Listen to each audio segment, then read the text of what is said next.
YouTube চেনেললৈ আপোনালোক সকলোকে স্বাগতম জনাইছোঁ। এই ভিডিঅ' দিম আপোনালোক সকলোৱে চাব আৰু মোক আগবাঢ়ি যাবলৈ অনুপ্ৰেৰণা দিব।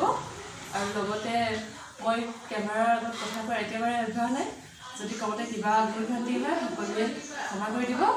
আৰু লগতে আজি ভিডিঅ'টো মই কিহৰ পৰা ষ্টাৰ্ট কৰোঁ ভাবি পিনে মই নিজে ভাবি পালোঁ যে এই ভিডিঅ'টো মই কিয়নো এটা ৰেচিপিৰ পৰা আৰম্ভ কৰোঁ। আহকচোন মই কি ৰেচিপি দিওঁ আপোনালোকে চাওক। ৰেচিপিটোৰ কাৰণে মই এয়া কেইডোখৰমান বৰালি মাছ, আলু 3টা, ঔটেঙা, নহৰু থেতেলাই লৈছোঁ আৰু কেঁচা জলকীয়া, শুকান জলকীয়া, এইফালে ধনিয়া আৰু এইফালে পাঁচফোৰণ। তাৰপিছতে বলক এতিয়া গেছটো জ্বলাই লৈছোঁ। গেছটো জ্বলোৱা হৈ গ'ল আৰু মই এই ৰেচিপিখন বনাবলৈ কাৰণে আমাৰ ঘৰৰ লোহাৰ কেৰাহী আছে, যিহেতু মই লোহাৰ কেৰাহীখনে ব্যৱহাৰ কৰিছোঁ। এতিয়া কেৰাহীখন গৰম হৈ গ'ল যিহেতু অলপমান মিঠাতেল দিছোঁ।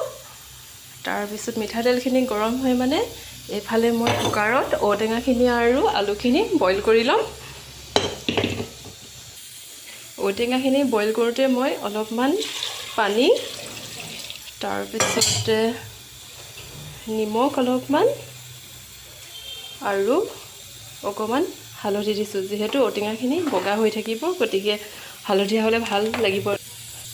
এইফালে মাছখিনিত সোৱাদ অনুসৰি হালধি আৰু নিমখ দি পিনে সানি লৈছোঁ।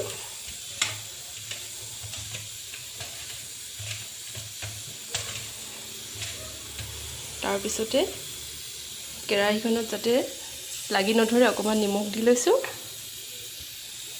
নহ'লে মাছ-চাছ ভাজিলে লোহাৰ কেৰাহীত পটককৈ লাগি ধৰে যে, সেইকাৰণে অকণমানে নিমখ দি ল'লে লাগি নধৰে বুলি মানে আমাৰ মাহঁতে কয়, সেইকাৰণে অকণমান নিমখ দি লৈছোঁ। আৰু এইফালে এতিয়া মই মাছকেইডোখৰ কেৰাহীত দি দিছোঁ।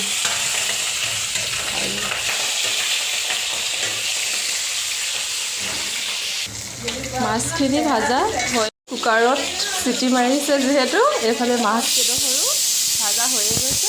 এতিয়া নমাই ল'ম মাছকেইডোখৰ। তাৰপিছতে আপোনালোকে ভিডিঅ'টো স্কিপ নকৰাকৈ চাই থাকিব দেই। এইফালে ঔটেঙাখিনি কুকাৰৰ পৰা উলিয়াই লৈছোঁ, আলু আৰু ঔটেঙাখিনি। তাৰপিছতে গেছৰ পৰাও মাছকেইডোখৰ নমাই লৈছোঁ।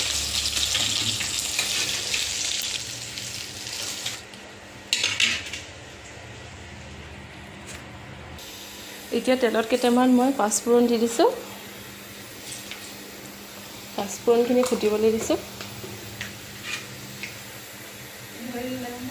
তাৰপিছত পাঁচফোৰণখিনি মই আঁতৰাই লৈছোঁ, যিহেতু পাঁচফোৰণখিনি থাকিলে ক'লা ক'লাকৈ দেখিবলৈ ভাল নালাগে। তাৰপিছতে মই এতিয়া তেলত নহৰু দিছোঁ।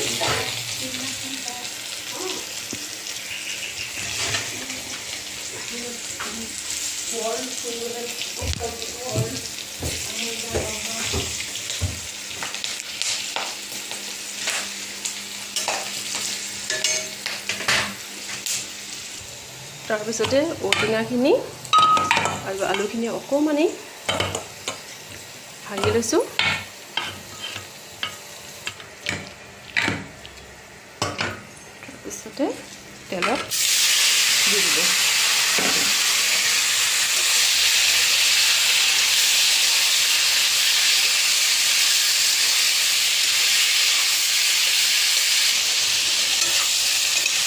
ঔটেঙা টেঙা জোল বনাইছোঁ যিহেতু ঔটেঙাখিনি অকণমানেই হেতাখনেৰে ভাঙি দিছোঁ। আৰু ইয়াত নিমখ দিছিলোঁ বইল কৰোঁতে, গতিকে আৰু অকণমান নিমখ দি দিছোঁ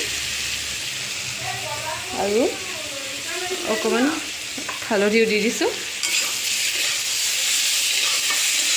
অলপ তাৰপিছতে মই ভাজি আছোঁ।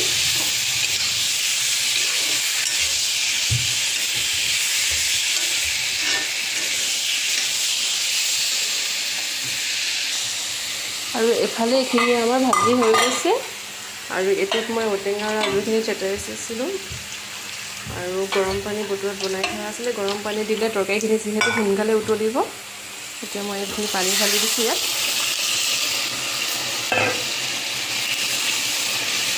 তাৰপিছতে যেতিয়া উতল আহিব মই মাছকেইডোখৰ দি দিম ইয়াত।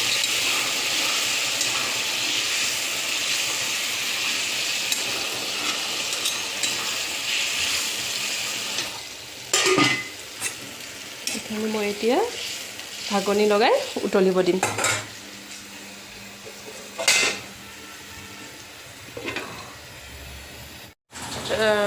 তৰকাৰীখিনি উতল আহিলে এতিয়া মই মাছকেইডোখৰ দি দিম।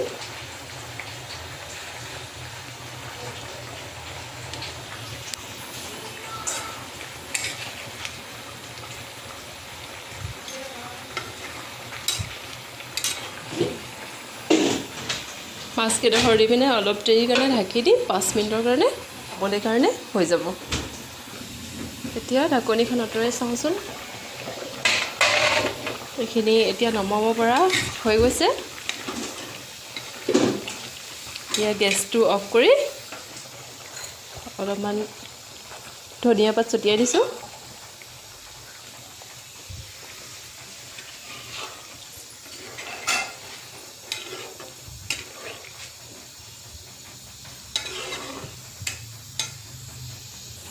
এইখিনি আমাৰ হৈ গৈছে।